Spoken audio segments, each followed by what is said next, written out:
Good evening, everybody. My name is Stan the Man, and you've tuned into Real Talk here on the Dream Nation Network.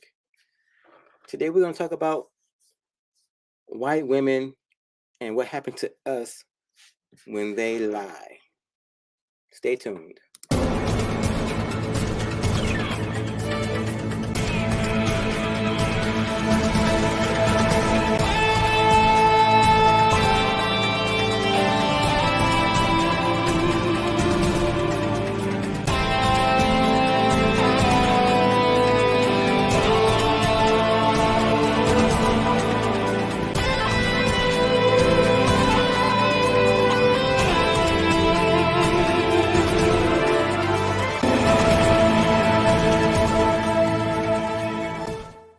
Hi, my name is Stan the Man, and this is Real Talk. And today, we're going to talk about white women and what happens to us when they lie. From Emmett Till to Purvis Payne, black men in America are still being killed for crimes they did not commit.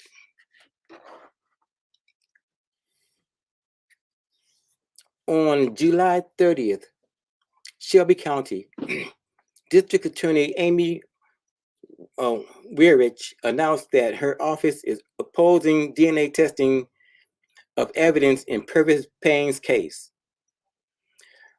Weirich also said that evidence presented to Payne's legal team in 2019, previously referred to in this article as hidden evidence, is actually from another case and was shown to Payne's legal team in error. This article has been updated to reflect this new information. Now, Emmett Till, a young black boy in Mississippi who turned 14 years old on July 25th, 1955. Almost exactly 1 month later, he was brutally murdered after being accused of sexually harassing Carolyn Bryant, a white woman in a grocery store. Till would have turned 79 years old on July 25th had he not been killed. Well, he was legally murdered. That's what I call it. The two white men accused of his murder were later found not guilty by an all-white jury 4 months after the trial, which took place in a segregated courtroom because they did not admit black people in the courtroom. The two men admitted to kidnapping and murdering Till in an interview with Look magazine because they had already been acquitted. They could not be tried again. Neither ever served time for his death. So they admitted that they killed him. It was 4 months later, but they still admitted it. And the woman that lied on him got off too. 6 decades later, Carolyn Bryant admitted that she had lied and that the parts of her accusation considered mostly incendiary at that time, that Till had grabbed her and made verbal and physical advances on her, were untrue. Bryant has never faced any legal consequences for her accusations against Till. The FBI opened a reinvestigation into his murder 3 years ago. That is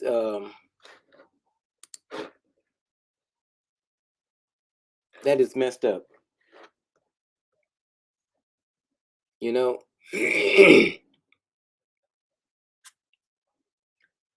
Till's story of injustice might have never lost Till's story of injustice might have been lost to history if his mother, Mamie Till Mobley, hadn't insisted that the world take notice of her son. When Till's body was found in the Tallahatchie River, days after the teen had been abducted from his great uncle's house, it was unrecognizable. His great uncle was only able to identify his body disfigured from being beaten, shredded with barbed wire, shot, and thrown in the river by his father's initial his father's ring, which he still had on his finger. I mean, they couldn't even tell who the guy was until they saw his ring, his father's ring. This is crazy. All because what? A white woman's lie. She said that he had verbally and physically made advances towards her, which was totally a lie. Let the people see what they did to my boy, Till Mobley said. When she saw her son's body, she insisted on an open casket for his funeral so that the public would have to contend with the heinous crime carried out against her son and so many other black Americans throughout history.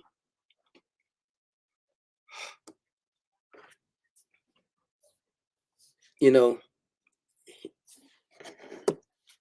this story would have been lost to the history books had she not made that decision to let the world see what they did to her son.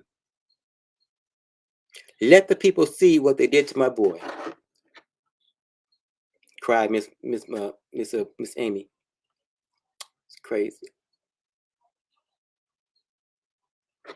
These are the same kinds of racist stereotypes that the prosecution in Purvis Payne's case evoked at trial to convict him of murder. Payne, who has intellectual disability, has spent 32 years facing execution in Tennessee for a crime that he always said he did not commit. And DNA testing of evidence in his case could help prove him innocent. The Innocence Project jointly filed a petition for DNA testing on July 22nd. I don't know what year that was, but they did their thing.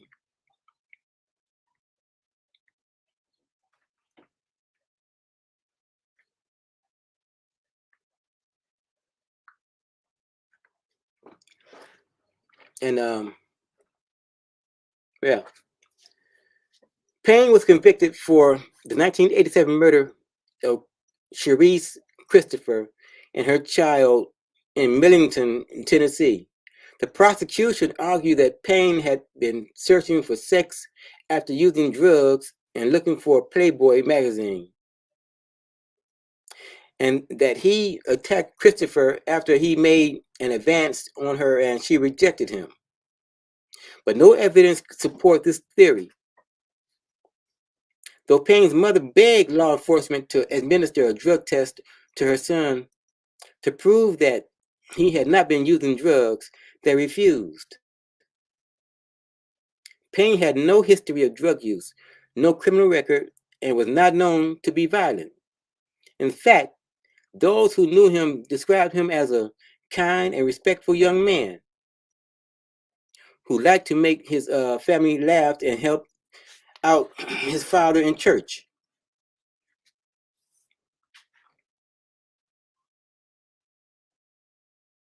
But the prosecution painted a very different picture, making Payne out to be a violent and a hypersexual drug user.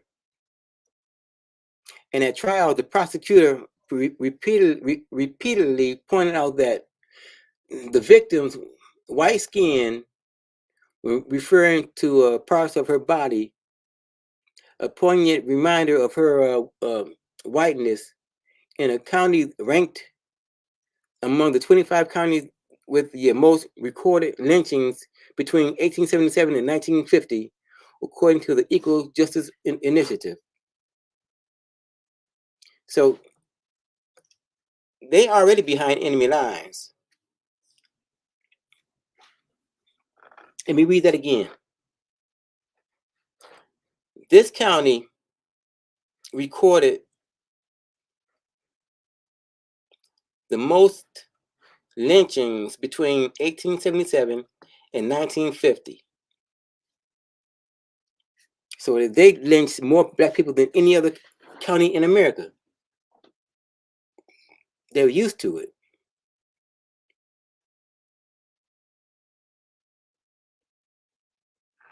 In the late 1800s, claims that black men had raped or made sexual advances on white women were frequently cited to justify their lynchings. Historians say that in reality, many rape accusation claims were false and were often used as covers for consensual relationships that were at the time extremely taboo. So these white women were willingly participating in relationships with black men, but were afraid to let it be known. So they would make up the lie to say that they were raped by these black men that they were really having relationships with. It's crazy.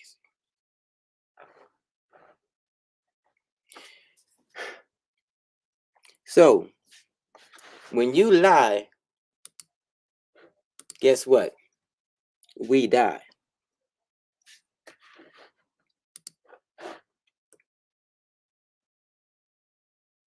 Payne had no history of drug use, no criminal record, and was not known to be violent.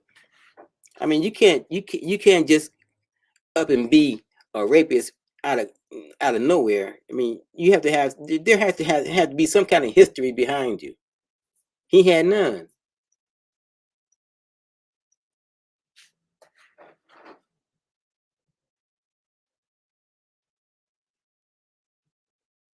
So